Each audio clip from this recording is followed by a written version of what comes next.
grew into a spear god in the training yard. None but his mother guessed why storms seemed to pause for him. Years later, Artemis loosed a boar monstrous as a siege tower to punish King Oeneus for a skipped sacrifice. Hunters from every Greek polis gathered. Meleager led, eyes bright as forge fire. Among the heroes strode Atalanta, swift, lethal, and female, an affront to the older princes. In the thicket, Atalanta's arrow struck first blood. Meleager's spear finished the beast. He offered her the pelt. Male egos erupted. Two of Meleager's uncles drew blades. Meleager defended the huntress, slaying his own kin. Word sprinted ahead of him to the palace. Althea collapsed at news her brothers lay dead by her son's hand. Grief wrestled prophecy in her chest. Shaking, she fetched the firebrand, lit a torch, and held both over the brazier. Her love warred her rage for 9 heartbeats. On the 10th, she let the wood slip.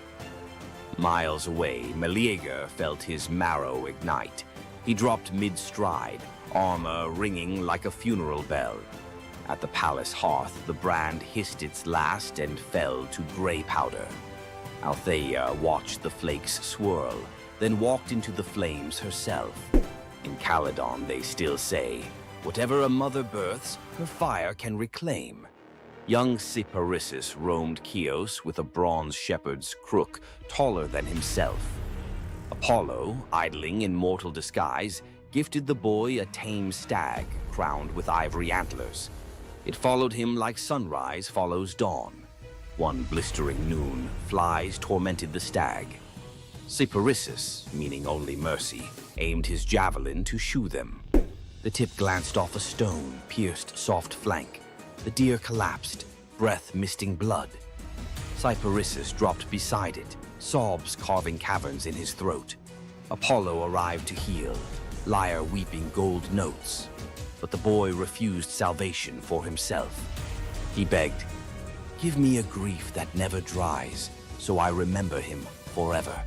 Clouds boiled violet. The ground drank color from his sandals upward. Where Cyparissus knelt now stands the first cypress, trunk straight as a spear of mourning, sap weeping resin tears. Greeks plant the tree in graveyards because its roots plunge only downward, never sideways, like a grief that refuses distraction. On summer nights, hunters claim the wind through cypress needles sounds like antlers brushing the sky. Athens hailed Cephalus and Procris as couple of the century. He an expert hunter, she a devotee of Artemis. As wedding gift, the goddess sent 2 marvels. Lalaps, a hound fated to catch any quarry, and a spear destined never to miss. One morning, Cephalus rested from the chase and sang to the breeze, calling it Nephele, sweet comfort. The dawn goddess Eos, eavesdropping, snatched him skyward, offering immortality. He pined for Procris. Eos scoffed, "She'll betray you." Suspicion slid under his skin like splintered arrow reeds. Cephalus returned in disguise, bribing servants to hint Procris had strayed. At twilight, she arrived in the woods, masked, to spy on him first. Hearing rustle, Cephalus loosed the divine spear toward the sound. It cannot miss. The mask tore away, Procris's eyes wide as shattering glass. She fell against his chest, whispering only, "The breeze, remember?" Cephalus buried her on Mount Hymettus, pinned the fatal spear beside the grave, and leashed Laiolaps there eternally. Some nights, hikers see a spectral dog chase a phantom hare in circles that never close, while a jealous wind mutters the name Nephele through the pines. Poor farmer Ligdus told his pregnant wife, if the child is female, exposure must follow. Dowries ruin paupers.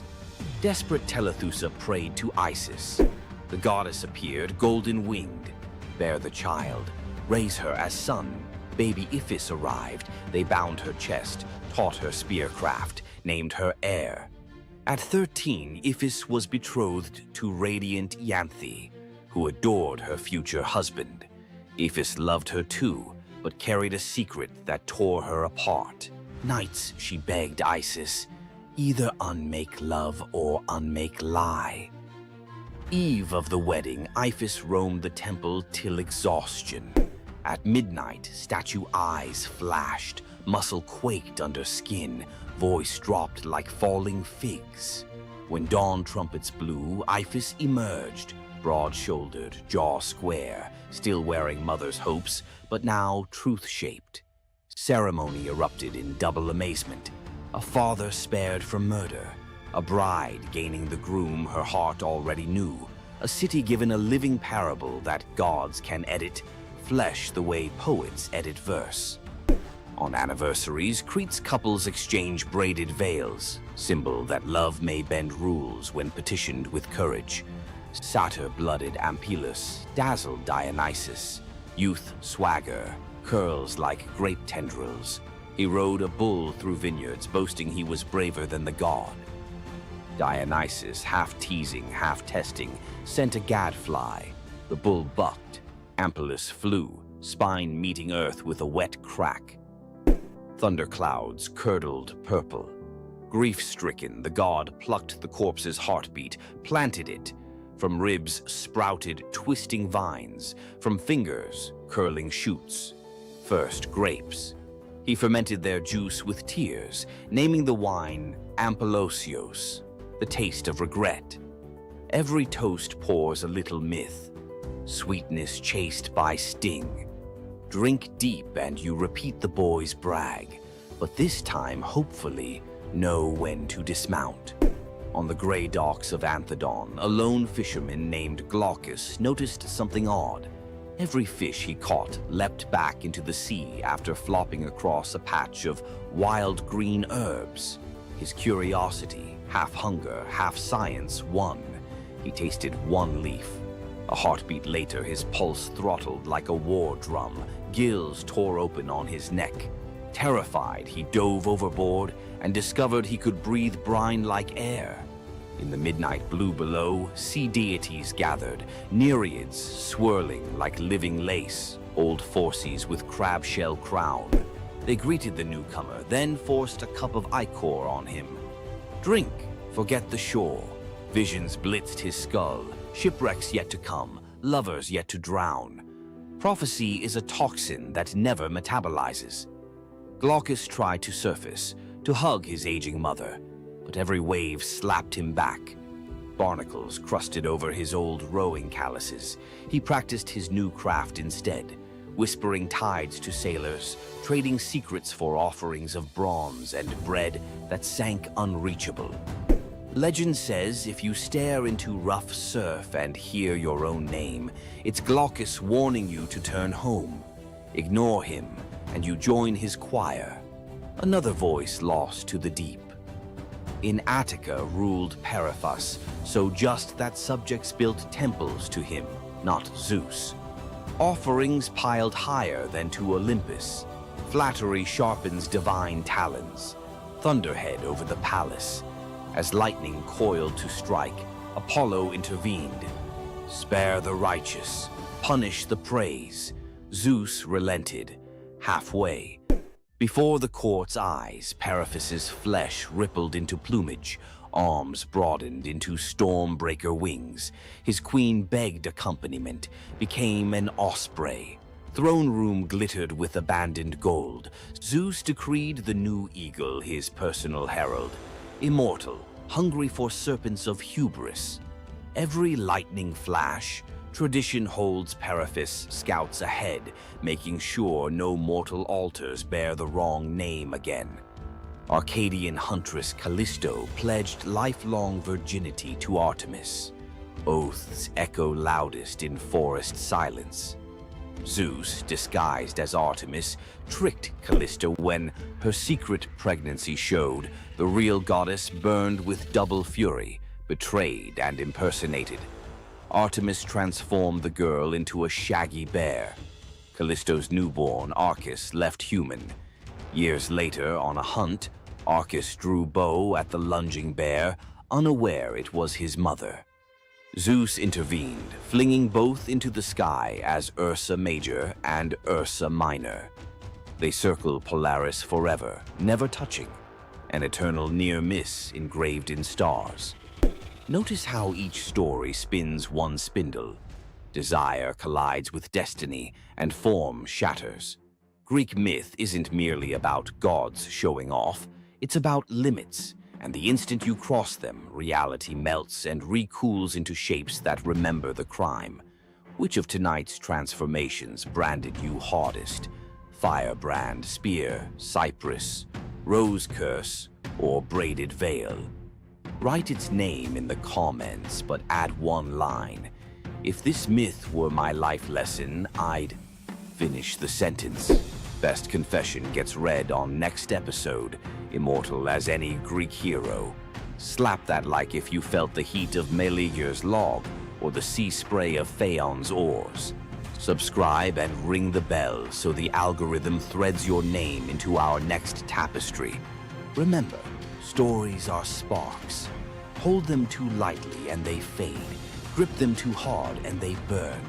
Find your balance. See you in the weave. Heroes, monsters, tragedies, you know the drill. Tonight we flip the script. Some little-known tales where wit, nerve, or kindness earn outright miracles. Glass number 1 holds a bronze serpent coiled around a sprig of green, and a boy who literally came back sweeter than honey. Knossos in Midsummer smells of rosemary, sea salt, and beeswax. While the court argued harvest taxes, young Glaucus chased a bright blue lizard past the kitchens, through a corridor stacked with amphorae of fermenting honey, and, because small boys fit where gods do not, straight down a ladder into the palace cellars. Down there, the air was syrup thick. Glaucus peered into a half-open jar, hoping to see the lizard's tail. One wobble, a slip, a splash. The honey swallowed his cry, sealed itself like amber, and the cellar went still except for the slow fizz of wild yeast. When the nurse discovered an empty playroom, Minos promised royal exiles, or worse, to anyone who failed to find his heir. Search parties raked the island. An oracle finally muttered, "Here's where sweetness turns to gold, and the color-changing calf is the compass." Everyone stared blankly, except one messenger who remembered a traveling seer rumored to solve riddles the way bards solve rhyme schemes. Polyidus arrived soaked in salt spray and sarcasm. Minos thrust him in front of the palace's miracle calf, white at dawn, tawny by noon, black at dusk. The king demanded an explanation, and his son before sundown. The seer stroked his beard, watched the calf cycle its living palette, and smiled. "The answer is not the hide, but the eyes," he mused. At dawn, the calf watched the white sun. At noon, bronze. At dusk, onyx night. It mirrored what it beheld. So must the prince. "He is hidden where color vanishes," Polyidus concluded, and descended alone into the wine-dark storerooms. Lantern raised, he located the honey amphora, whose surface held no reflections, only silence. He cracked the seal, found Glaucus suspended in golden stillness, lips blue, limbs floating like reeds in amber. When guards hauled boy and jar to the throne room, Minos' relief curdled into fury. "Resurrect him," he ordered, "or you will keep him company." The seer and the honey coffin were locked inside a stone vault. The bar grinded shut. Torches flickered out. The only light came from honey's inner glow. Polyidus knelt, mind racing through every charm he knew. None could reverse 2 hours without breath. A soft hiss cut the darkness. A serpent, scales gold as harvest wheat, slipped under the door. Polyidus, fearing venom, crushed it with a wine jug. Silence returned, briefly. A second serpent slid beside its fallen mate, circled the bottom, vanished into a crack, and re-emerged, clutching a sprig of leaves that glimmered in emerald fire. Pressed the herb to the dead serpent's mouth. In a shiver of sinew, the creature revived. The pair slithered away, leaving the leaf behind lesson. Polyidus's pulse hammered. He ground the glowing plant between stone shards, smeared the paste across Glaucus's cold lips, and half praying to gods who seldom pick up, waited. A heartbeat. 2. Then the boy coughed, honey and air and the shriek of returning life. He sat up wide-eyed, asking if lunch was ready. The vault erupted in shouts. Guards dragged them to Minos, whose relief eclipsed his threats. "Teach the child your art," the king commanded, "and you may leave Crete with both eyes intact." For 30 days, Polyidus tutored Glaucus, reading omens in bird flight, divining storms by the smell of stone, decoding dreams as if they were parchment.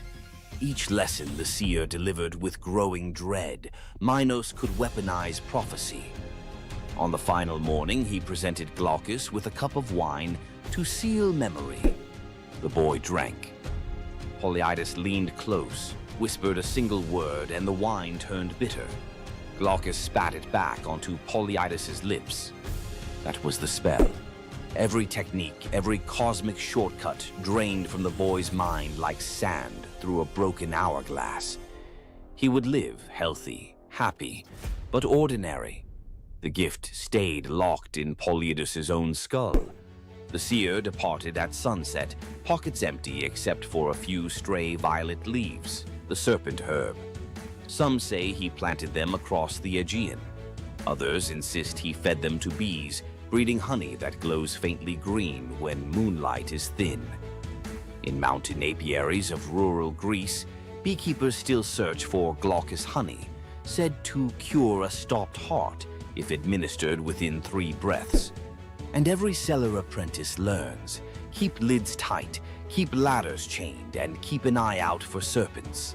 Sometimes they carry medicines gods never meant us to find. Nymph Princess Cyrene tackles a lion preying on her father's cattle. Apollo, stalking inspiration, watches her wrestling the beast bare-handed and thinks, "Forget liars, that's poetry." He swoops not with roses but a gold chariot pulled by griffins. "Rule a land of your own," he says, pointing across the Mediterranean. Cyrene's answer: "Give me a bowstring and some good soil." She rides shotgun all the way to Libya. On sun-drenched highlands, she spears the ground. Fresh springs burst. The place becomes Cyrene, namesake queen founder. Apollo immortalizes her as a long-lived nymph. Their sons include Aristaeus, future bee guru, and Eadmon, Argonaut prophet. Centuries later, Cyrenean olive oil sells for triple price in Athens. Bottles carry a tiny embossed lion, reminder that one headlock can echo into a civilization. Morning of his birth, infant Hermes crawls out of cradle, spies a tortoise, hollows the shell, strings cowgut. Voila, the first lyre. Same afternoon, he rustles 50 of Apollo's divine cattle, walking them backward to confuse hoofprints. Apollo tracks the tune of an unfamiliar instrument to a cave and catches, not a rustler, a giggling baby. Hermes begins to play. The melody melts Apollo's fury like wax. The sun god trades the entire herd plus the golden staff of herdsmen for the lyre. Contract signed before Hermes can crawl again. Apollo becomes patron of music. Hermes gains official portfolio of travelers, traders, and, ironically, thieves. Every time a guitarist hands a riff to a bandmate for mutual gain, they reenact that cave-side barter. Enslaved courtesan Rhodopis toils in a Nile Delta villa. Her only treasure, a rose-hued slipper dating to her free childhood. She washes linens in the river, humming Ionian lullabies. While drying on the bank, one slipper is whisked by a sacred falcon, messenger of Horus, who drops it into Pharaoh Psammetichus's lap during court. Kings love omens. He declares he will marry the owner. Decree echoes across gnomes. Every woman must try the slipper. Noble women sulk. The shoe fits none until desert winds guide inspectors to Rhodopis scrubbing floors. The leather hugs her heel like destiny. Pharaoh weds the astonished Greek. At festivals, Rhodopis releases doves in thanks, tying our dove myth into hers, while storytellers across the Mediterranean seed the earliest Cinderella variant. Tyrrhenian pirates spy a pretty youth on an island, clueless it's Dionysus in vacation mode. They abduct him, plotting ransom. Helmsman Acoetes senses trouble but is overruled.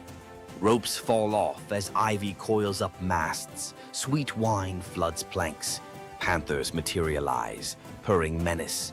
Pirates jump ship in panic. Instead of vengeance, Dionysus transforms them into dolphins so they can atone by guiding sailors. Acoetes receives priesthood and a lifetime ticket to every Bacchic festival. Mediterranean fishermen still toss libations overboard for the merry sailors, believing every dolphin escort is a pirate making cosmic amends. On a Boeotian hillside, twin princes Amphion and Zethus debate destiny. Zethus flexes farm boy muscle, shouting, "Stone walls rise by calloused hands." Amphion replies by tuning a 7-string lyre, a gift Apollo slipped into his cradle. They inherit a dream, rebuild ruined Thebes. Zethus drives oxen and hefts limestone, but progress is glacial. At sundown, Amphion plucks a chord so pure nightingales freeze mid-song. Blocks quiver, lift and float into place. Each note a crane, each chord a pulley. Workers drop their levers and just watch. The wall grows faster than dawn's shadow. Jealous masons challenge him to raise the Cyclopean gate alone. Amphion smiles, strums a rugged minor scale. Boulders lumber across the valley like obedient elephants. Zethus, not to be outdone, times hammer blows to his brother's rhythm. For one glorious hour, hard labor becomes rock ballet. When the ramparts close, citizens cheer both sinew and song. Legends claim every stronghold thereafter leaves a lyre motif somewhere in its masonry, a secret tip of the hat to the prince who taught stones to dance. Modern acoustic engineers still reference the Amphion effect when vibration solves heavy lift problems. Princess Evadne hides an affair with Apollo. During labor, a blaze of violet light floods the barn. Baby Eamus arrives enveloped in wild violets. Fearful, she places him on the riverbank, trusting fate. Weeks later, shepherds follow a bizarre sight. Honeybees moving in arrow formation. They find the infant alive, fed by nectar dripping from the flowers around him. The shepherd who lifts the child hears a voice inside his skull. "Raise me, I'll repay you in answers." At adolescence, Apollo calls Iamus to Olympia's sacred grove. The god lays out 2 golden bowls, memory and forgetting, telling him to sip both. First bowl grants recall of every secret root in Earth. Second erases the fear of sharing that knowledge. Iamus founds a bloodline of oracles, famed for perfect attendance records at Delphi and Olympia. Even today, locals say a self-sown violet patch near the Alpheus River blooms out of season before big sporting events, Apollo's subtle wink that a prophecy ticket is about to drop. Young healer Melampus saves 2 baby snakes from a plow blade. Nights later, they slither onto his pillow and lick his ears with herbal-coated tongues. He bolts upright, to a cacophony that suddenly makes sense. Sparrows gossip, ants debate tunnel routes, sheep rehearse lullabies. King Proteus's daughters are struck with goat hallucinations, stampeding through Argos. Melampus eavesdrops on an oak tree, chuckling with a raven. A draught of hellebore in river foam will still their frenzy. He brews it. 1 sip and royal sanity snaps back. Kingdom cheers. Fee time. Melampus wants 1/3 of the realm. Proetus balks until the cattle low in perfect Greek. He's worth it. Impossible to refuse a bovine referendum. Territory ceded. For generations, Argive herders prop a wooden ear in new barns, a reminder that real leadership might start with understanding what even a beetle has to say. Priest King Aeneas hosts Dionysus and Apollo at a midsummer feast. In gratitude, the gods bless his three daughters, Oeno, Spermo, Elais, with hand gestures that turn objects into wine, grain, and oil. Years later, the Achaean armada, en route to Troy anchors at Delos, supplies dangerously low. Aeneas offers help. The daughters flick wrists, and the beach is suddenly a farmer's market. Agamemnon plots to kidnap the miracle caterers for a 10-year war buffet. Dionysus intervenes. With a grape leaf touch, he turns the sisters into doves. Free to fly anywhere, grain, oil, and wine are prayers waiting to be answered. Delian festivals still release 3 white doves at dawn over picnic blankets. Fishermen swear the birds guide them to shoals fat with fish. Proof generosity multiplies even after airborne retirement.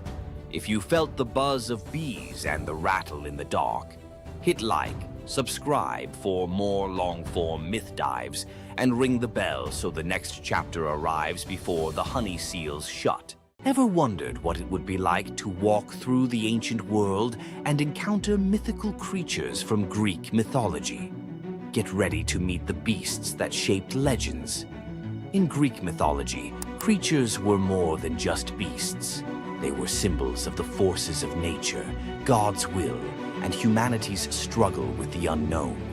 From the terrifying Minotaur lurking in the labyrinth to the mesmerizing sirens luring sailors to their doom, these creatures were as captivating as they were dangerous.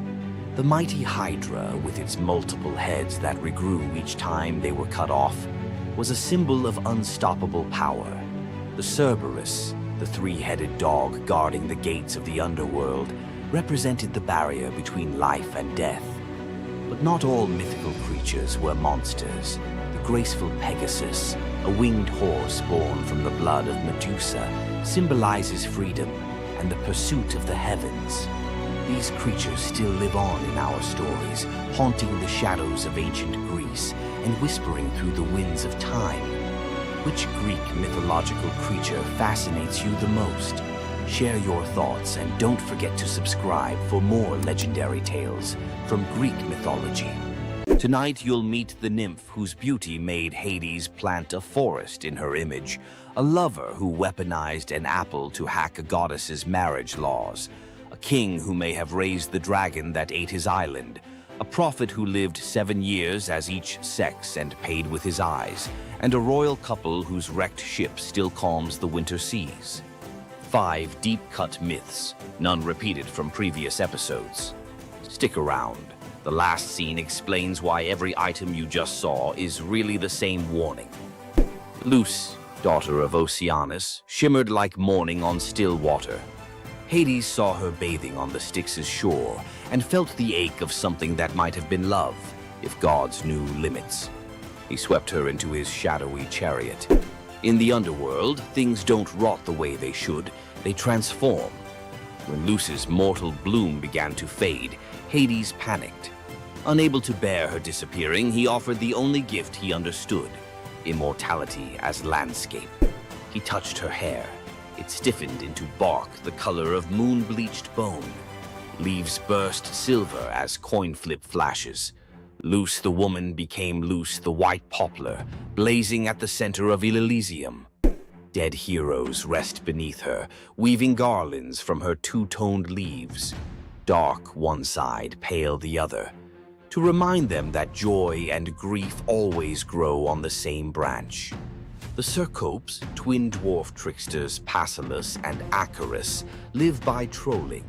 They steal Heracles' bow and club, giggling about how the hero's butt is black as a kettle from soot. Heracles wakes, grabs both by the ankles, slings them over a pole like squirming fish, and marches toward the city to sell them. Dangling upside down, blood rushing to their heads, the twins can't stop roasting him. Even Heracles, no stranger to rage, breaks into reluctant laughter. But Zeus, hearing their unfiltered comedy, decides the world needs more mischief.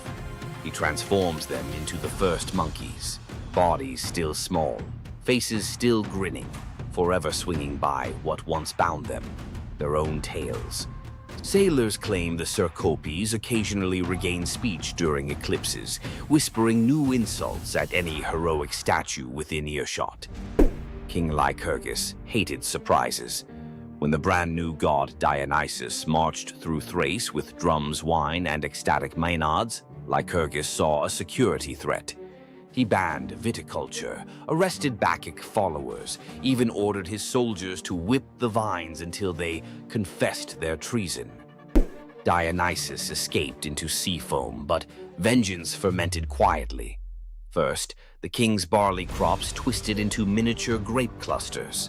Then, every cup in the palace turned to wine, no matter what was poured. Finally, Lycurgus woke screaming. Vines were sprouting from his own feet, snaking up his calves, pinning him to the palace floor. He hacked at them only to realize he was slicing his own flesh. The vines were his veins. Driven mad, he swung an axe at what he thought were tendrils on an oak and beheaded his heir. The gods let him blister in that guilt until locals, terrified, bound him and hurled him into Mount Pangaion's man-eating cave. The vines retracted, but his screams never did. Acontius, a handsome nobody from Chios, spots rich girl Cydippe under the temple colonnade. He can't speak to her, class gap miles wide, but he can exploit Olympus's fine print. He scratches on an apple. I swear by Artemis to marry Acontius. He rolls it to her sandal. She idly picks it up and reads the words aloud, which in Artemis's precinct equals a binding oath. Cydippe leaves, confused, but every time her father arranges a proper fiancé, she collapses with fever, so savage priests fear plague. The oracle digs through the divine TOS and finds the hitch. She's already sworn. When Cydippe finally weds Acontius, the fevers vanish. Artemis shows up, not angry but amused, honoring the couple with everlasting fidelity in exchange for the clever tribute. Moral: speak casually under a goddess's roof and the contract is in ink you can't see. Long before the Trojan War, the island had no king, only scattered fishermen and goats. Then a stranger arrived, Cycreus, towering, scarred, carrying a bronze spear notched with unknown runes. He spoke little, ate alone, but worked miracles. He dug cisterns where springs burst overnight, charmed a wild stallion into kneeling, and once, locals swear, stood barefoot in a ring of fire to prove courage to the storm god. By year's end, the islanders begged him to rule. They didn't know he walked with a secret. He dreamt every night of fire-scaled dragons devouring his childhood village, and woke with soot under his nails though no hearth burned nearby. Months after his coronation, goats began disappearing. Nets came up shredded as if bitten by iron teeth. One dusk, a shepherd stumbled into the agora, eyes wide, clutching a bronze scale the size of a dinner plate, edges smoking. He'd found it at the mouth of a cave where the mount met the sea. Cycreus said nothing, only studied the scale under torchlight. It matched the color of the runes on his spear. That night, villagers saw their king ride alone toward the cave. From cliffs, they watched the torchlight vanish into the maw. Minutes stretched into hours.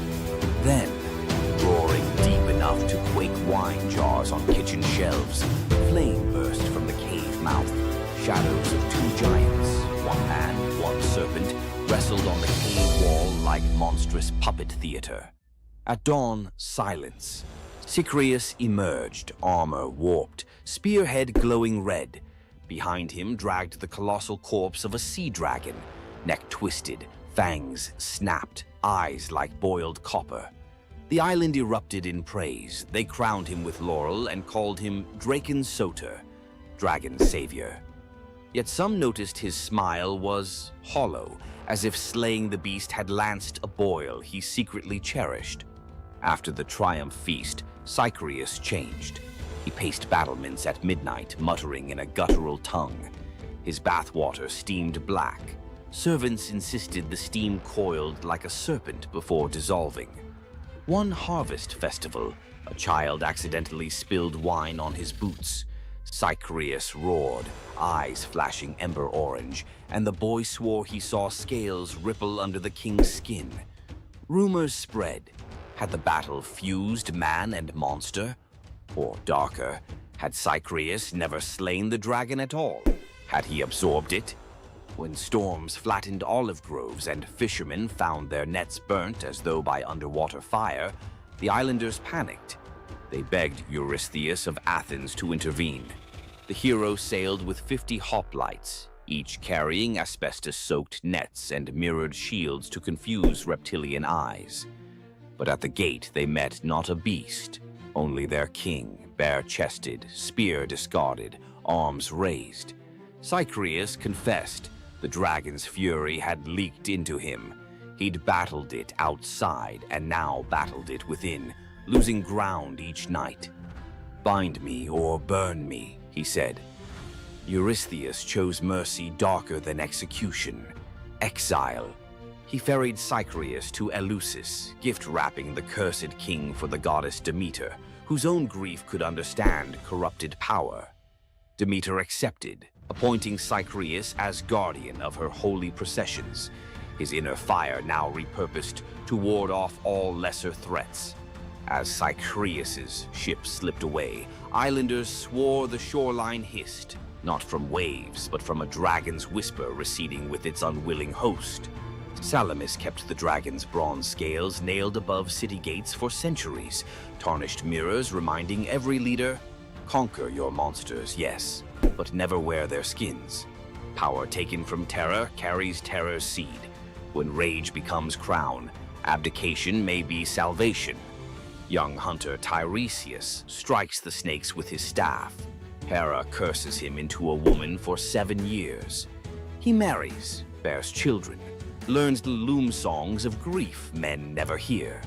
7 winters later, he meets the serpents again, carefully steps over them, spell breaks. He's male once more. Later, Zeus and Hera bicker. Who enjoys love more, man or woman? They drag Tiresias in as data point.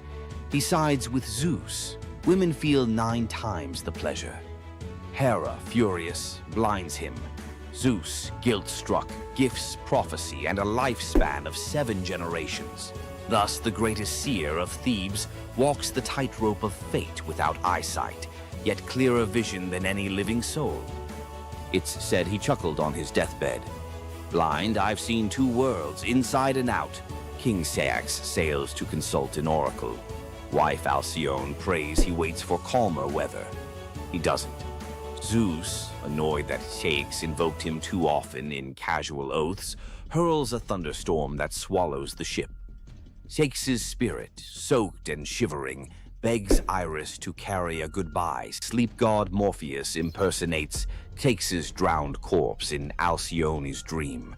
She wakes screaming, runs to the surf. There's the real body, ghost pale in foam. In raw despair, she leaps after him.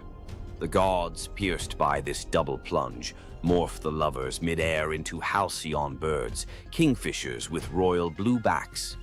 To let their floating nest survive, Zeus stills the winter seas for 14 days every January. Sailors call it the halcyon days, when storms bank their rage and even grief takes a coffee break. Which transformation slapped hardest? Tree, oath, dragon, gender shift, or bird? Hit the comments. Smash like. If you'll think twice before reading random fruit out loud, subscribe for next week's plunge into the 3 mortals who blackmailed the fates. And ring that bell. Unlike Zeus's thunder, it won't roast you for imposter syndrome. See you in the halcyon calm.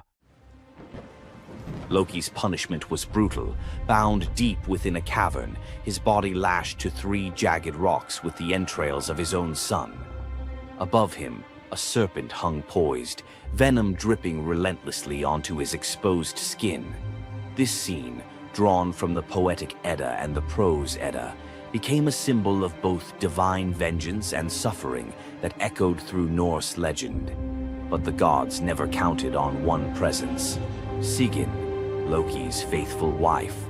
Her hands trembled as she knelt beside him, catching each drop of poison before it could sear his flesh. Her quiet devotion became a fragile shield against the god's wrath. Why did she choose loyalty over escape? The answer reveals a truth about love that endures even when the world itself seems lost to darkness. Yet before the cavern, before the venom and the silence, there was a betrayal that shook the heart of Asgard. Baldur was the light of Asgard, cherished by gods and mortals alike. His laughter filled the halls, a warmth that even the golden apples of Idun could not rival. When ominous dreams began to trouble him, his mother Frigg, desperate to protect her son, secured oaths from every creature and object in existence never to harm him. All, that is, except the mistletoe, too slight, too innocent to warrant suspicion. Loki saw opportunity in what others dismissed. He fashioned a dart from that fragile branch and sought out Hoder, Baldur's blind brother. "Here," Loki murmured, placing the weapon in Hoder's uncertain grasp, "let me guide your hand." The dart struck its mark. In an instant, Baldur's light was snuffed out, his presence gone from the world. The gods stood in stunned silence, their joy shattered. Loki lingered in the shadows, the faintest smile on his lips, before slipping away unseen. The prose Edda tells us the pyre burned for 9 nights. Baldur's wife, Nanna, overcome with grief, cast herself onto the flames, her spirit entwined with his. The gods heaped treasures upon the funeral bier, Odin's ring Draupnir, Baldur's own ship Hringhorni, to honor him, but no offering could fill the void left behind. The air grew heavy with suspicion. As the smoke twisted skyward, word spread of an old woman whispering to Hoder in the moments before the fatal blow. When Thor forced the truth from a trembling servant, silence fell like a shroud. Loki's name was not spoken, but its weight pressed upon every heart. The gods had tolerated his mischief, his clever lies, even the theft of Sif's hair. But this was different. The poetic Edda names him plainly: Loki, the guileful who brought it about, from which all misfortune came. Odin convened the gods to pass judgment. No mead flowed, no boasts rang out. The All-Father's single eye burned cold as he named Loki Oathbreaker and Kinslayer. Weapons gleamed in restless hands. Even gentle Friar's fingers tightened around his sword. Loki understood the god's fury. He fled Asgard, his mind racing with schemes. As told in the prose Edda, he built a lodge in the mountains, doors on every side, always watching for his pursuers. Still, he could not outrun their vengeance. Odin's gaze found him, even in hiding. When the gods arrived, Loki tried to slip away, transforming into a salmon to evade capture in the river's swift current. But Thor's grip proved stronger than fate. Dragged back through the gates he once helped raise, Loki passed faces twisted with anger and betrayal. The gods' judgment was swift. The path ahead led not to mercy, but to a place where pain and silence waited in the damp and the dark. They forced Loki into the heart of the earth, a cavern where the air pressed cold and heavy, and every sound echoed off stone walls, slick with damp. Water dripped steadily from above, each drop magnifying the hush that settled over the gods as they set to their grim task. The stench of venom lingered, sharp and persistent, mingling with the iron tang of old blood. Odin's single eye caught the flicker of Skadi's movement. A silent nod passed between them, sealing what would come next. 3 massive boulders, freshly gouged with holes, stood ready. The gods had not brought chains or rope. Instead, they made Loki's punishment a reflection of his own chaos. The prose Edda tells us they transformed one son, Vali, into a wolf who slew his brother Nari. With the entrails of Nari turned to iron by the god's will, they bound Loki fast, wrists, neck, thighs, and ankles locked tight against the unyielding stone. As the Völuspá declares, with the guts of his ice-cold son, the killer is bound. Each knot and twist was deliberate, a reminder that his own blood now held him captive. The weight of the rocks pressed into his flesh, a constant ache that would never fade. Scotty stepped forward, her presence sharp as frost. In her hands a serpent writhed, its fangs gleaming. She fixed the creature to a stalactite directly above Loki's face. "For Balder," she said, her voice steady and cold. The serpent's jaws parted, and a bead of venom gathered at its tip. It hung for a moment, then fell. Loki's scream reverberated through the cavern, his body arching in agony as the venom burned into his skin. The pain was relentless, searing into bone, and the world above felt its echoes, earthquakes shaking Midgard, rivers shifting, the roots of Yggdrasil quivering. The gods watched in silence, their faces unreadable. Justice, they believed, had been served. As the serpent's venom continued its slow assault, the rhythm of torment became all-consuming. The next drop formed, poised to fall. Then a figure emerged at the edge of the chamber, a woman, silent, a wooden bowl cradled in her hands. Sigin's arms were blistered, her sleeves stained, but her grip was unwavering as she stepped into the circle of pain. The cavern held its breath. Sigyn knelt, her presence a quiet defiance. The venom hissed into the bowl, wood darkening with each drop. The gods turned away, their judgment complete, but the story within the cavern was only beginning. The bowl rested in Sigyn's hands, its wooden sides polished by hours of silent endurance. She knelt on the cold stone, skirts bunched beneath her, and waited for the serpent's venom to fall. The first drop struck with a hiss, a thin wisp of smoke curling up as Loki's breath caught in his throat. She kept her gaze fixed on the bowl, her resolve anchored by the rhythm of her task. Time unraveled in the cavern, marked only by the relentless cadence of the venom. Drip, catch. The liquid sizzled as it struck the wood, the heat seeping through Sigyn's calloused palms. Each shift of her grip was subtle, a quiet adjustment to keep the bowl steady as her arms ached. Above, the serpent's shadow twisted over the stone, its coils unmoving, its venom gathering in slow, deliberate drops. Loki whimpered, bracing for pain that had become his constant companion. The sound of his dread was sharper than his cries. The air hung heavy with the stench of scorched flesh and the metallic sting of poison. The darkness pressed in, broken only by the faint glimmer of Sigyn's tears as they mixed with venom in the bowl, each drop a testament to her resolve. The silence between drops was punctuated by Loki's ragged breaths and the distant echo of water dripping from the cavern walls. Sigyn's world narrowed to the weight in her arms and the threat above. The bowl filled, the venom rising perilously close to the rim. Sigyn's muscles trembled, but she did not let her grip falter. When at last the bowl brimmed, she had no choice but to turn away. In that brief moment, as she emptied the venom onto the rocks, Loki's body convulsed, his scream raw and unrestrained. The poison ate into the stone, leaving blackened scars as Sigyn hurried to wipe the bowl clean and return to her vigil. For time beyond reckoning, Sigyn remained. The myth offers no window into her thoughts, only the image of her kneeling, unwavering as Loki's mind splintered under the weight of his agony.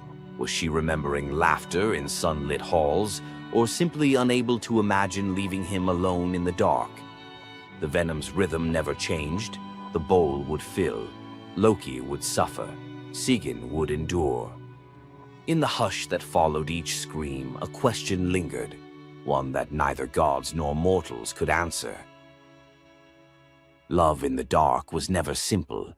While the gods turned away, Sigyn remained, her presence reshaping the meaning of Loki's punishment. His betrayals had echoed through Asgard, yet her loyalty was a force the gods never expected. The Eddas offer no window into Sigin's thoughts, recording only her actions. Blistered hands, a steady bowl, venom caught before it could sear flesh. This silence leaves space for us to wonder. Was it love that held her there, or a deeper sense of duty, something older and more enduring than the gods' own laws? Loki, once the master of deception, now depended on the mercy of the one he had so often left in the shadows. When the bowl overflowed and Sigyn turned away, each drip crept like fire through him, twisting his features in agony. His eyes, when they met hers, flickered with both gratitude and resentment. He needed her, but the venom's torment mingled need with bitterness. Still, Sigyn returned every time, catching the next drop before it could fall. The myths do not say what passed between them in those moments, only that she stayed, her resolve unbroken. Scholars often call Sigyn the embodiment of loyalty, the ultimate symbol of spousal devotion. Yet, her sacrifice was more than an act of love. It was a quiet rebellion. By kneeling in the cavern, she defied the gods' vision of justice. Odin had crafted Loki's punishment to be absolute, to break him alone in the dark.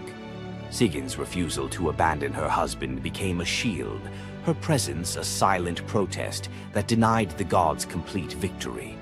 The Eddas never assign her a motive, leaving modern readers to fill the silence with their own questions and interpretations. Was her endurance an act of compassion or a challenge to the order imposed by the gods? Each drip marked the passage of time, each bowlful a measure of suffering and steadfastness. Loki's laughter, once quick and sharp, faded into broken gasps. His words, sometimes curses, sometimes pleas, found no purchase.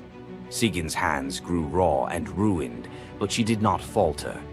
The cycle of pain and mercy continued, unbroken. In the end, it was not just Loki who endured the gods' punishment. Sigyn's vigil transformed it, turning isolation into a shared ordeal. In the darkness, her silent defiance and unwavering love became part of the myth, a testament to the power of presence, even when the world has turned away. Sigyn's vigil stands as one of Norse myth's quiet marvels, a steady presence in the shadows, her strength measured not in battle, but in endurance beside the one the gods condemned. As Loki writhed beneath the venom's relentless burn, Sigyn's hands never wavered. The Eddas remember her not for words or deeds of glory, but for the silent rhythm of her care. Her story reminds us that sometimes love endures in darkness. Sigyn's vigil continues until the twilight of the gods, Ragnarok, whenever that may come. Would you have stayed? If Sigyn's silent strength moved you, let us know in the comments or share your favorite Norse hero below. Hor, the thunder god, woke up to find his greatest nightmare had come true. Mjolnir, his mighty hammer that could level mountains and control lightning itself, was gone. Without it, the thunder god was powerless, vulnerable, and mocked. The weapon that defined his very identity as protector of Asgard had vanished without a trace. But what happened next would humiliate him more than any defeat in battle. To get his hammer back, Thor would have to do something that went against every fiber of his warrior identity. You won't believe the disguise he ends up in. It all began on what should have been an ordinary morning in Asgard. Picture Thor reaching for the leather grip that had been at his side for countless centuries, his fingers closing around nothing but empty air. The spot where Mjolnir should rest felt cold and wrong, like a missing tooth that your tongue keeps finding. Thor's morning routine, as predictable as sunrise over Asgard's golden halls, shattered in that single moment of realization. The hammer forged by dwarven masters, the weapon that could summon lightning and level mountains, had vanished without so much as a whisper of sound. The initial shock hit Thor like a physical blow. His hand remained suspended in space, still reaching for what wasn't there. Then panic crept in, cold and relentless. He let out a blood-curdling roar of sheer rage, the whole palace trembling. Without Mjolnir, he was powerless, vulnerable, and mocked, stripped of the weapon that made him Asgard's primary defender. The enemies that prowled the borders of the Nine Realms knew about his mighty hammer. They counted on Thor's strength to keep them at bay. Now that strength was gone.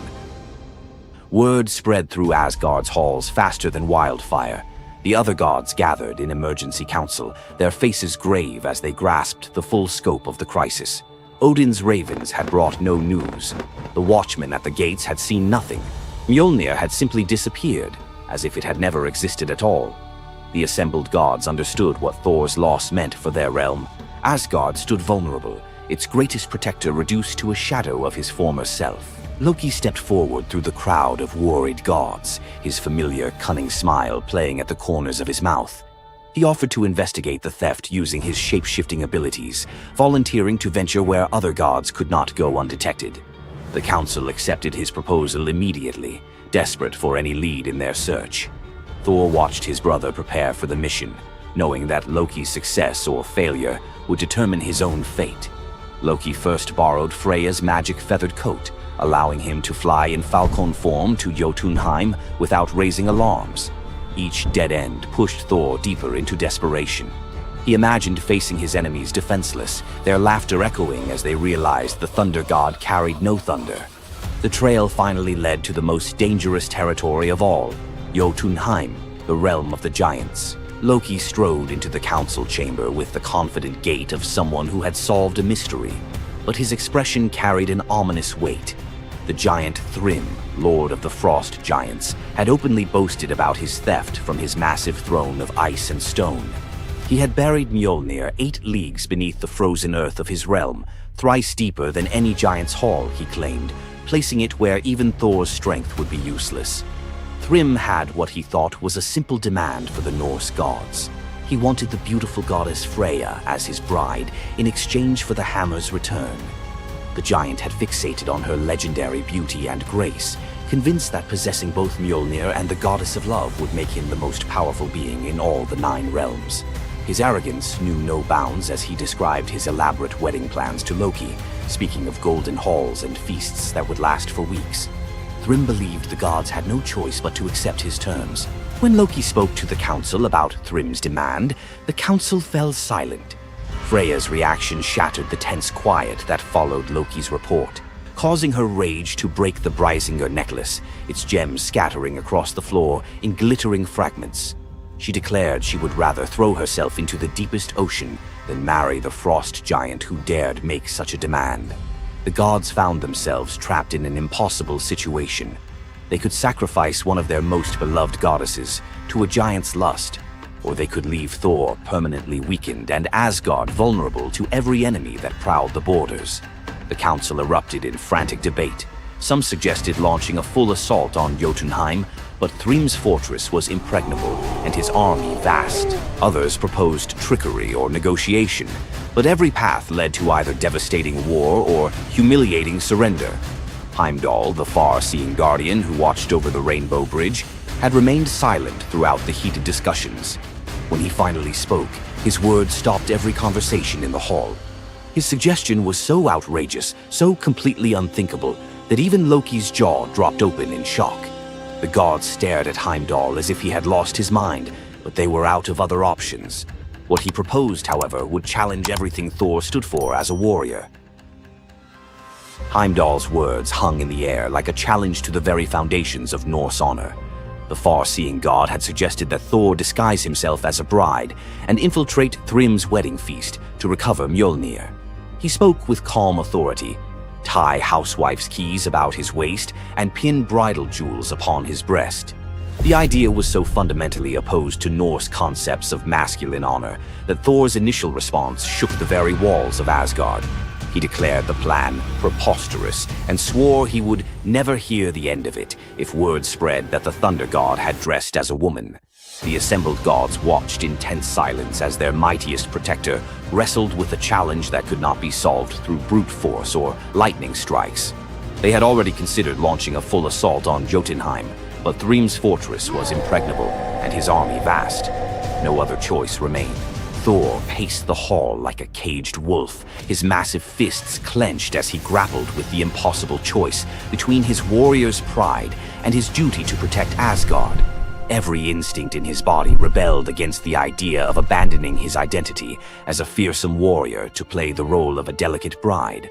Loki stepped forward with barely contained excitement, volunteering to accompany Thor as his maidservant. The trickster god's eagerness to participate in this elaborate deception revealed his true nature. While Thor struggled with the concept, Loki was already plotting the specifics of costumes, mannerisms, and the lies they would need to maintain throughout their dangerous mission. The transformation began with layers of bridal linen draped over Thor's massive frame. Servants brought forth delicate jewelry, housewives' keys that symbolized domestic authority, and a dainty hood for his head. Finally came the precious necklace of Brisingar. Each item added to the disguise felt like another blow to Thor's warrior identity. When he finally looked at his reflection, the god of thunder saw an unconvincing bride staring back at him. Thor finally accepted the plan because no alternative existed. The unlikely pair prepared to set off for enemy territory, where their deception would face its ultimate test among giants, eager to celebrate their lord's triumph. The great hall of Thrym's fortress buzzed with excitement as giants gathered to witness their lord's marriage to the most beautiful goddess in all the 9 realms. Thor sat at the high table in his bridal disguise, surrounded by massive frost giants who raised their drinking horns in celebration. The feast spread before them displayed the giants' wealth and power. Roasted oxen filled enormous platters, fresh salmon gleamed on silver dishes, and barrels of mead stood ready to fuel the night's festivities. Thor's legendary appetite struck like a thunderbolt. He polished off an ox and ate whole salmon in moments, tearing through the meat as if he hadn't eaten in weeks. 3 measures of mead vanished as quickly as if someone had poured them into a bottomless pit. The assembled giants watched in stunned silence as the delicate bride consumed more food than most warriors could handle. Thrym's eyes narrowed with growing suspicion. This goddess ate like a battle-hardened warrior, returning from a long campaign, not like the refined Freya he expected to marry. Loki stepped forward with the smooth confidence of a master storyteller. He spun a tale about Freya's 8-day fast in eager anticipation of reaching Jotunheim and marrying the mighty Thrym. The explanation painted a picture of a lovesick goddess, so excited about her wedding that she had refused all food during her journey. The giants nodded in understanding, their suspicions melting away as they accepted this romantic explanation. Thrym felt honored by such devotion and relaxed completely, his doubts vanishing. Beneath his bridal veil, Thor's rage simmered like molten metal ready to explode. Every moment at the feast brought new challenges as he struggled to maintain feminine mannerisms while surrounded by his enemies. His massive hands shook with barely controlled fury as he watched the giants celebrate what they believed was their victory over Asgard. The critical moment finally arrived. Thrym commanded his servants to bring Mjolnir forth, the very moment Thor had trained his eyes on since dawn. The servants placed the legendary weapon before the disguised bride as part of the traditional ceremony. Thor's fingers closed around Mjolnir's familiar handle, and lightning immediately crackled through the hall. He ripped away his bridal veil and roared his true identity to the shocked giants. Thrym's eyes widened in terror as he realized the bride he had been celebrating was actually the god of thunder himself. Thor swung Mjolnir, killing Thrym instantly after crushing his skull with Mjolnir, then turned on the assembled giants, and even the pleading giantess met Mjolnir's crack before the hall fell silent. The theft that had begun with arrogance ended in complete destruction. This tale reveals how even the mightiest heroes must sometimes sacrifice their pride to protect what matters most. Back in Asgard, the Aesir never spoke of the bearded bride again, though a few still hide a smirk when Thor raises Mjolnir. And we end this story with a very valuable lesson. Never steal Thor's hammer. And if you're going to, don't make him dress like a woman.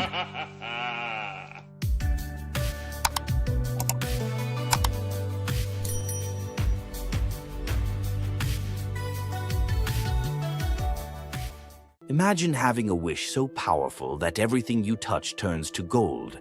Sounds like a dream, right? But for King Midas, this dream turned into a nightmare. Let's dive into his tragic story. Once upon a time, King Midas ruled over a prosperous kingdom known for his wealth and opulence. But Midas wasn't just content with riches. He wanted more. He wished for the ability to turn anything he touched into gold. One day, the god Dionysus appeared before him and, impressed by Midas's devotion, granted him the wish. At first, Midas was overjoyed. Everything he touched, his food, his treasures, his furniture, transformed into gold. His wealth grew beyond imagination, and his joy knew no bounds. But soon, Midas realized the curse of his wish. He touched a rose, gold. He touched his food, gold. Desperate for a meal, he tried to drink water, gold. In horror, Midas realized that even his daughter, whom he loved dearly, turned into a lifeless golden statue when he touched her. Furious with the consequences of his greed, Midas begged Dionysus for mercy. The god, seeing the king's suffering, told him to wash in the river Pactolus. And in that moment, Midas's golden touch was taken away. The river's waters, now imbued with Midas's curse, carried gold downstream, forever tainting the land. King Midas's story is a reminder that greed often blinds us to the consequences of our desires. His once prized gift became his greatest curse, teaching us that not all treasures are worth the price. If King Midas's tale of power and greed left you thinking, make sure to subscribe for more epic Greek myths and their timeless lessons. Stay tuned for more stories of fate, love, and the god's wrath. Centaurs. Half man, half horse, heroes or savages? Think you know the full story? Wait until you uncover the darker side of these iconic creatures. Watch till the end to discover what ancient myths don't tell you about the Centaurs. In Greek mythology, Centaurs were seen as both wild and noble beings. They were often depicted as powerful warriors, famous for their strength and skill in battle. But what if the truth behind them was far more sinister than anyone imagined? While some centaurs, like Chiron, were revered for their wisdom and kindness, many others were violent, uncontrollable creatures. These savage centaurs were known for their drunken brawls and uncontrollable rage. The most infamous event? The Battle of the Lapiths and Centaurs, where they fought against the Lapiths during a wedding feast, leading to a massacre of both men and women. Their brutal behavior was more than just a mythological tale. It symbolized the chaos that could occur when civilization collided with the wild, untamed forces of nature. But why did the Greeks depict centaurs this way? Was it a cautionary tale about the dangers of unchecked power and savagery, or a deeper reflection on humanity's struggle between reason and instinct? The darker truth behind the centaur myth might just hold the key to understanding the wild, primal side of ancient Greek culture. Centaurs are more than just mythical beasts. They represent the conflict within us all. If you're fascinated by the hidden truths of ancient myths, don't forget to subscribe for more dark stories from Greek mythology. You thought fairy tales were magical. Think again. The real origins of these classic tales are disturbing, gruesome, and filled with horror. Many of these stories have been sanitized for modern audiences, but their original versions were filled with betrayal, curses, and brutal consequences. From Pinocchio's horrifying fate to the true story of Bluebeard, let's dive into the darker side of fairy tales that history tried to erase. Fairy tales weren't always about happily ever after. Many of them were cautionary tales, warning of real dangers, human cruelty, and supernatural horrors. One, the original Pinocchio, a gruesome fate. Before Disney made him a lovable puppet, Carlo Collodi's original Pinocchio was a terrifying little troublemaker. Instead of learning his lesson, he was hanged from a tree by a group of bandits, left to suffocate as a punishment for his misdeeds. 2. Bluebeard, the serial killer's tale. Bluebeard was not a misunderstood nobleman. He was a full-blown serial killer. In Charles Perrault's version, Bluebeard marries multiple women and forbids them from entering one locked room. When his latest wife disobeys, she discovers the corpses of his past wives hanging from hooks. He nearly kills her too, but she's saved at the last second by her brothers. Some believe this gruesome tale was inspired by real-life figures like Gilles de Rais, a nobleman convicted of horrific crimes. 3. The Pied Piper, a tale of mass disappearance. The Pied Piper of Hamelin was not just about a man who played music to lead away rats, he also took the children. In some versions, the town refuses to pay him for his services, so he takes revenge by luring all of their children into a cave, where they are never seen again.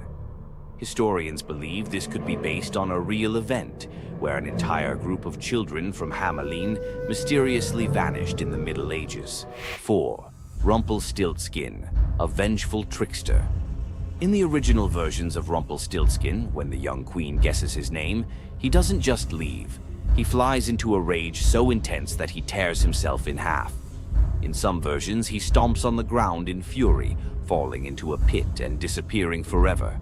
His obsession with taking the queen's child has led some to believe he wasn't just a trickster, but something far darker. 5. The Robber Bridegroom, a wedding night nightmare. This lesser-known grim tale tells the story of a young woman forced to marry a wealthy man. Suspicious of her husband-to-be, she follows him to his home, only to discover that he and his band of robbers murder and eat women. She watches in horror as they butcher a young girl, cutting her into pieces. Luckily, she escapes and exposes them, leading to their execution. 6. The Juniper Tree, a tale of cannibalism and revenge. One of the most horrifying grim fairy tales, The Juniper Tree tells of a stepmother who decapitates her stepson, cooks his body, and feeds it to his unsuspecting father. The boy's sister buries his bones under a juniper tree, and from the tree the boy returns as a vengeful spirit, transforming into a bird and dropping a millstone on his stepmother, crushing her to death. 7. The Girl Without Hands, a story of betrayal and survival. In this disturbing fairy tale, a poor man accidentally sells his daughter to the devil in exchange for wealth. When she resists the devil's temptations, her own father chops off her hands to fulfill the bargain. Eventually, she escapes, gains magical silver hands, and finds a happier fate, but not before enduring unimaginable suffering. Why were these stories so disturbing? Fairy tales weren't just for children. They were warnings, morality lessons, and sometimes outright horror stories meant to instill fear and obedience. Over time, many of them were altered, softened, or rewritten to make them more acceptable. Which of these dark fairy tales shocked you the most? Want to uncover more forgotten stories and chilling legends? Subscribe now and dive into the forgotten history of fairy tales. What would you do if you gave up everything for love, only to be betrayed by the one you trusted most? In the Greek myth of Medea, love led to ultimate revenge, and the consequences were deadly. Let's dive into this tragic tale. Medea, a sorceress of immense power, fell in love with Jason, the leader of the Argonauts, when he came to her homeland seeking help. Medea, who was deeply in love with him, used her magic to aid him in his quest for the Golden Fleece.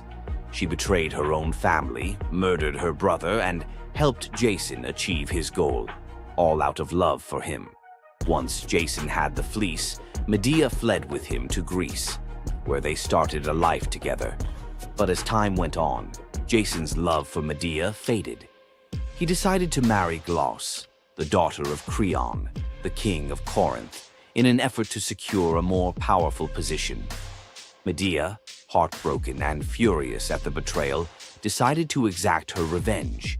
She used her powers to craft a poison so deadly that it would burn Glauce alive when she put on a beautiful dress that Medea had sent her as a gift. But Medea didn't stop there. In her grief and rage, she murdered her own children, Jason's children, to ensure he would suffer the most for his betrayal. The pain of losing everything she loved was unbearable, and Medea, having left nothing behind but destruction, fled to Athens, leaving Jason to wallow in his sorrow and regret. Medea's story is a tragic reminder of the destructive power of betrayal and the extreme lengths to which love can drive someone. Sometimes love is not only blind, but it can also lead to devastation and vengeance. Does Medea's vengeance leave you thinking about the darkest side of love? Subscribe for more ancient Greek. Hey, myth explorers. Ready to wander off the beaten mythological path? You know Zeus's thunderbolts and Hercules' labors. Fine. But what about the day the bees turned their backs on their god? Or the huntress whose sons were cursed to become flesh-hungry bears? Or a girl so clever Athena loved her, then hated her enough to shrink her to an ant? And finally, an apple that quite literally broke a young man's heart. Keep watching. Each tale swerves from wonder to horror to bittersweet awe, and the last lines of every story connect like hidden threads. Miss even 30 seconds, and you'll lose the clue that ties them all together. When Zeus married Hera, Hermes carried gold-edged invites to every being, mortal, divine, animal. Chelone, a river nymph, accepted with a careless nod, but when the day came, she sniffed at the sky, poked the embers in her hearth, and sighed, "My little house is warmer than Olympus." Hours later, the wedding procession rolled past in thundercloud pomp. Hermes spotted Chelone's empty chair. Rage ignited in his silver sandals. He swooped down, seized the entire cottage, roof, pillars, walls, Chelone still clutching a teacup inside. One spell later, cottage and nymph fused into a single creature, shell on the back, head poked out, doomed to crawl forever, carrying the home she wouldn't abandon. The first tortoise. Locals swear that on spring evenings, if you kneel by a brook and whisper, "Leaving soon?" any tortoise nearby will retreat into its shell, tiny echo of a goddess-scorned recluse. Long before "Save the Bees" was a slogan, there was Aristaeus, demigod shepherd, inventor of cheese, olive oil, and above all, beekeeping. People swore the hum of his hives kept sickness out of the valley. Then one midsummer dawn, every bee lay motionless, wings stiff as parchment. The air that once thrummed with life sat dead and silent. The villagers called it the funeral of the bees. Desperate, Aristaeus trekked through reeds to consult Proteus, the shape-shifting sea prophet. Proteus, half seal, half seer, spat seawater and hissed, "The nymphs of the meadows curse you for the part you played in Eurydice's death. Mourn in their tongue, blood, smoke, and remembrance. The penance? 4 pure bulls and 4 unblemished heifers sacrificed at a spring, their carcasses left to rot beneath the sun. An act so revolting only the gods could read its poetry." Aristaeus obeyed, mouth clamped against nausea. On the third sunrise, he returned. From one bull's ribcage poured a golden cloud, brand new bees poured from death itself, swirling like incense into the sky. The message was brutal but clear. Regeneration demands sacrifice.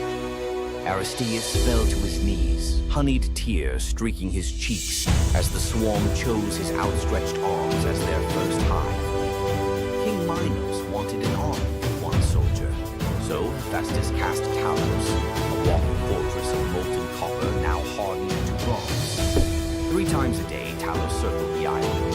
Invaders saw a man-sized sunrise sprinting the shoreline, hurling stones the size of oxen. Yet, the godsmith built Talos with a single flaw, a plug at his ankle, sealing a vein that pulsed ichor, divine lifeblood. Cue Jason and the Argonauts, desperate to dock. The witch Medea stepped forward, eyes glinting like mercury. "Mighty Talos, you are metal, but do you feel pain?" She sang of mortality, of rust, of endless duty with no rest. The bronze giant, half mind, half mechanism, knelt suddenly aware. A breeze teased the nail loose. One crimson gold jet spurted. Talos staggered, knees carving trenches in sand, and crashed, an empty shell echoing like a temple bell. Crete was silent but for the hiss of ichor boiling away. Local fishermen still claim some sunsets tint the sea bronze, Talos's lifeblood swirling just beneath the waves, hunting for its lost shell. Coronis of Thessaly loved Apollo, or thought she did, until a mortal soldier caught her eye. While Apollo healed plague in Delphi, Coronis entertained her new lover in secret.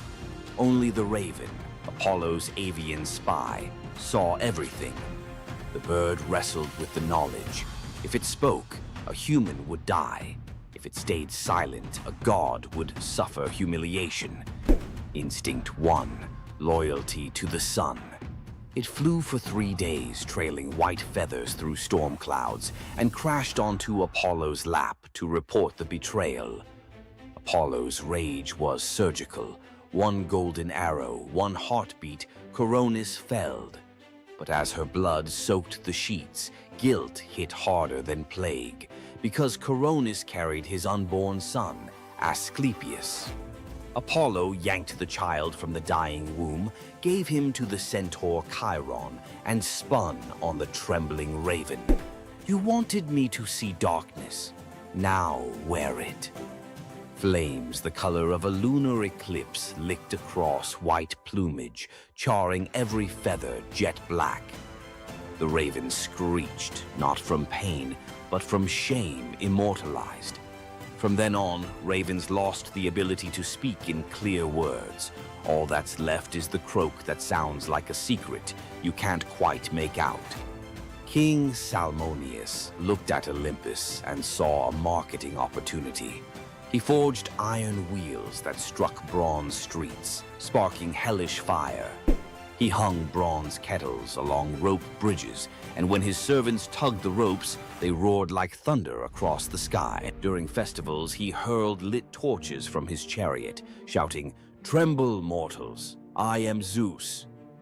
Crowds, half fearful, half entertained, showered him with offerings.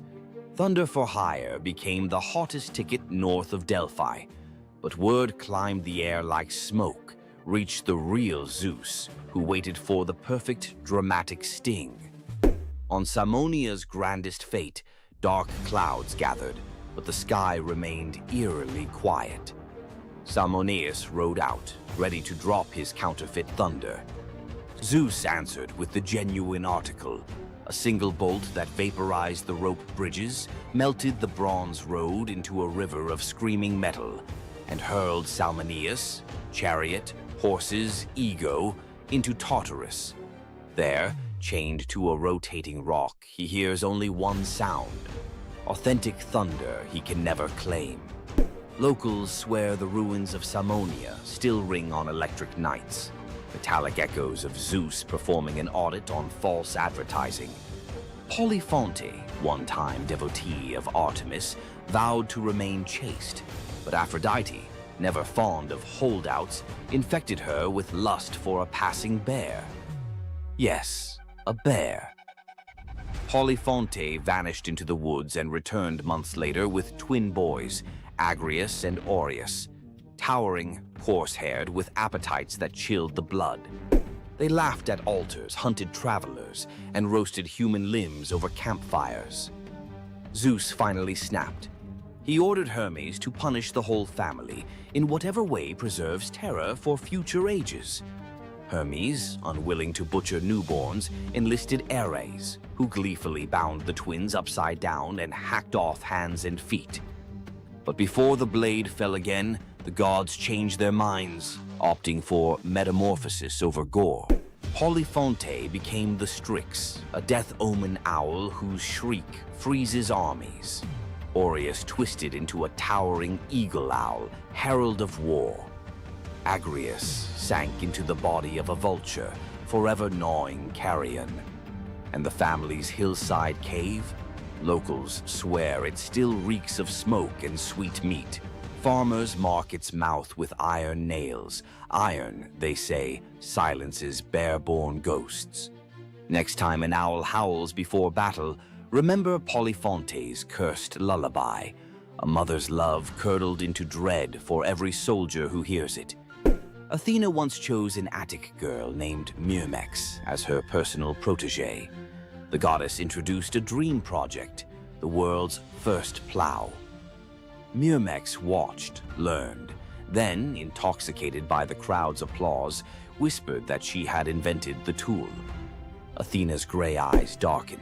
Soon after, a jealous wind shoved Myrmex while she harvested wheat. She staggered, dropped an armful of sheaves, and heard laughter, a cruel echo of her own boast. Athena emerged, face sorrowful. "You craved the harvest without the humility." She tapped the girl's forehead. Instantly, Myrmex shrank, limbs splitting, waist pinching. An ant scuttled where a maiden had stood, destined to steal crumbs of grain for eternity, mimicking the theft of Athena's credit. Centuries later, Zeus needed loyal subjects for his son Aeacus in barren Aegina. He saw the ant swarm and, in a grim joke, transformed them into soldiers. The Myrmidons, silent, disciplined, famous under Achilles at Troy. The bravest army in myth owes its origin to a single boastful sentence. Medusa grew up alongside the breathtaking Adonis under the roof of King Cinyras. Where Adonis was radiant, Medusa was steady, god, confidant, brother in all but blood. When a boar gored Adonis in Aphrodite's sacred grove, every flower dimmed, and Medusa felt his chest collapse inward. Days later, they brought Adonis's body home. Medusa strung a rope from a pomegranate tree and hanged himself, grief carving deeper than any tusk. His wife Pelea followed. Aphrodite arrived, drenched in her own tears, too late to save them, but not too late to transform them. Medusa became the apple tree, branches heavy with fruit the color of heart blood. Pelea became the dove, eternal companion to Aphrodite, cooing in the apple's boughs. Their infant son, also named Medusa, was spared and ordered to Delos to teach islanders the craft of shearing sheep. Ever since, Greeks call flocks mela in his honor. Legend says when an apple falls perfectly into a lover's open palm, Medusa is granting a fragment of his devotion, a reminder that love can be both sweet and lethal. Every crunch echoes a heartbreak older than history. Careful who you offer an apple to. Aphrodite might just be listening. Which boundary breaker freaked you out most? Drop your vote below. Smash like if you'll think twice before faking thunder. Subscribe for Forgotten Monsters next week, and ring the bell. Unlike Melinoe, notifications haunt only by day. See you in the echoes. Athena, the goddess of wisdom, war, and strategy, was one of the most powerful deities in Greek mythology. Feared by enemies, honored by heroes, and even challenging Zeus himself, Athena's legacy shaped legends, wars, and the very foundations of civilization. But was she truly a goddess of justice, or was there a darker side to her wisdom? Let's dive into the real story of Athena. Athena wasn't born like other gods. She burst fully grown from Zeus's head, armed with a spear and shield, a goddess of war and wisdom from the very start. But her story is more than just divine power. It's one of strategy, conflict, and influence that shaped the Greek world. The protector of heroes, Athena wasn't just a warrior. She was a tactician, a guide, and the ultimate ally to heroes. She helped Odysseus outwit the gods, gave Perseus the shield to defeat Medusa, and was the unseen force behind many Greek victories. The battle for Athens, Athena and Poseidon competed for control of the greatest city in Greece. Poseidon offered a mighty ocean, but Athena gave the olive tree, a symbol of wisdom and prosperity. The people chose her gift, and Athens was named in her honor. The merciless judge? Athena may have been wise, but was she just? When Medusa was assaulted in her temple, Athena didn't punish Poseidon, she punished Medusa, turning her into a monster. Later, she created the first court of law, showing her power wasn't just in battle, it was in justice, law, and politics. Wisdom and war, always balanced. Unlike Ares, the god of chaos and bloodshed, Athena's warfare was tactical, calculated, and precise. She was the goddess of the battlefield, but also the goddess of philosophy, craftsmanship, and knowledge, a balance between violence and intelligence. Her lasting legacy, Athena's symbols, the owl, the shield, and the olive tree, still represent wisdom, strategy, and peace today. The Parthenon, her great temple, still stands, and her influence can be seen in modern philosophy, war strategy, and even democracy itself. Athena wasn't just a goddess of wisdom. She was a warrior, a ruler, and a force that shaped civilizations. But was she truly wise, or just the ultimate strategist who always got her way? Want more deep dives into legendary gods and goddesses? Subscribe now and uncover the myths and realities of ancient deities. Imagine being one of the greatest hunters in the world, known for your unmatched speed and skill. But despite all your abilities, your destiny is determined by a simple golden apple. Let me tell you the tragic tale of Atalanta, the huntress who couldn't escape her fate. Atalanta was abandoned at birth by her father, Zeus, who didn't want a daughter. Left to die in the wilderness, she was raised by a she-bear, learning to hunt and survive. As she grew, Atalanta became a legendary warrior, her skills in hunting unmatched. But no matter how great she became, she could never escape one thing: her prophecy. A prophecy foretold that Atalanta would only marry a man who could outrun her in a race. As the years went by, many suitors came, eager to win her hand. But Atalanta, fiercely independent, defeated them all. Her speed was unbeatable, and no man could match her skill. Then came Medea, a brave hero who had heard of Atalanta's strength and beauty. Unlike the others, he didn't boast about his abilities. Instead, he came prepared with a plan. Medea, knowing Atalanta's curse, asked the goddess Aphrodite for help. She granted him 3 golden apples, which he used to distract Atalanta during their race. As Atalanta raced ahead, confident of her victory, Medea tossed the apples one by one in her path. The golden apples were so beautiful, they distracted Atalanta just enough to slow her down. In the end, Medea won the race, and Atalanta was forced to marry him, despite her reluctance to give up her independence. But the story doesn't end in happiness. Atalanta and Medea's marriage was plagued with regret. Atalanta, still driven by her need for freedom, felt trapped by the very love she couldn't escape. And in the end, Medea, whose destiny was also marked by the gods, tragically died before she could ever truly be free. Atalanta's story is a tale of love, fate, and the clash between personal destiny and desire. Despite her unmatched strength and independence, her fate was sealed by love, and her story remains a tragic reminder of how even the most powerful can be brought down by what they cannot control. If Atalanta's bittersweet story of fate and love left you in awe, subscribe for more untold Greek myths and the heroes who shaped the ancient world. Ask most people about Greek myth and you get 12 labors, a Gorgon's haircut, or a fire thief nailed to a cliff. Tonight we leave the doom scroll and open the side door, some lesser-known legends where the gods give instead of take. Or something you love, silence the group chat, because each tale rolls out in 4 acts, exactly like a Netflix mini-EP. First jar on the left, a polished grain of barley the size of a thumbnail. Let's pry it open. Eleusis, dusk. Fields are dust. Demeter still mourns Persephone. Villagers starve, except Triptolemus, teen son of King Celeus, who offers the goddess barley porridge cooked from his final handful of grain. Moved, Demeter turns her grief to gratitude and hands him a leather pouch of enchanted seed. Demeter's next gift is wilder, a bronze chariot yoked to 2 serpents the size of river dolphins. They hiss, but obey her touch.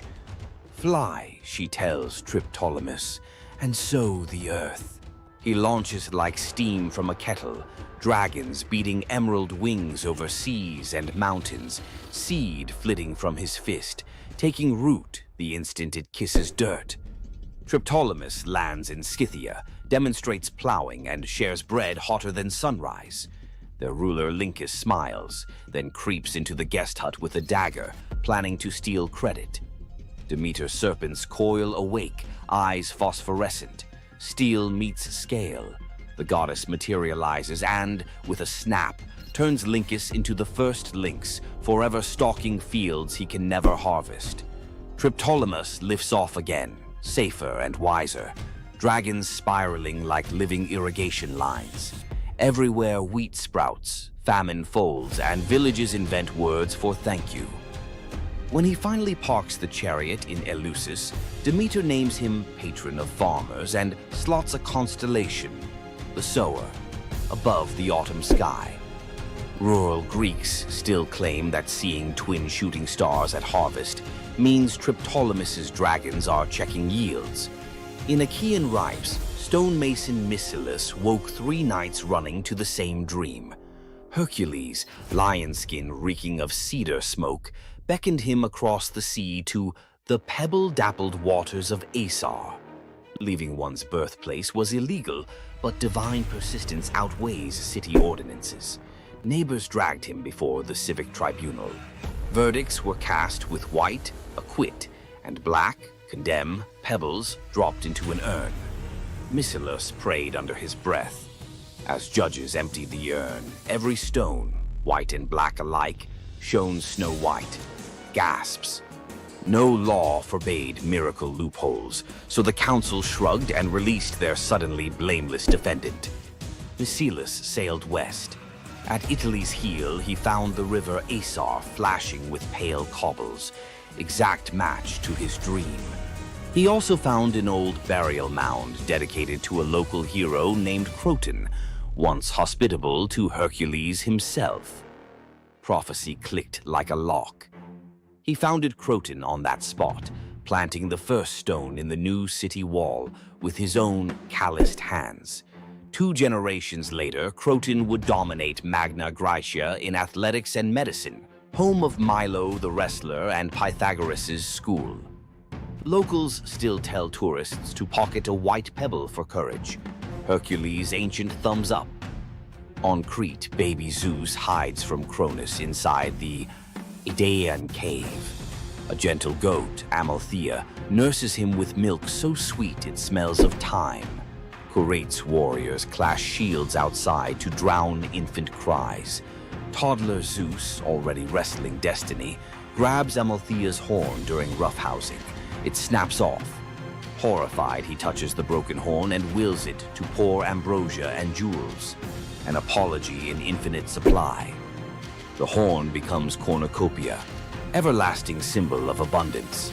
Amalthea is lifted to the stars as Capella, brightest goat in the sky. Every harvest festival, Greeks tip wine from a horn-shaped rhyton, so the cave child remembers. The practice survives today in the very shape of Thanksgiving centerpieces, because one young god learned that breaking something you love can birth generosity that never runs dry.